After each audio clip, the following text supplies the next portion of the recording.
Ito po guys, nag-grounded sa putapin. Nakikita nyo ba yan? Nakikita ko yan yung cause ng burnout. Kamera namin yung kapok na nag-grounded sa putapin para mabalik natin nila kuryente. Ayun no, ganun lang namin. Kita ko na sa inyo mamaya yung kapok na nag-grounded pang mukha niya. Kung nakasmile ba siya, kung kapikit ang mata niya. Ayun, mawak ba?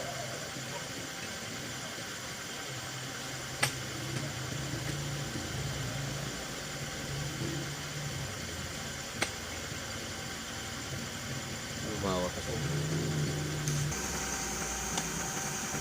Ito guys, ito yung kusang lanot guys. Kapok.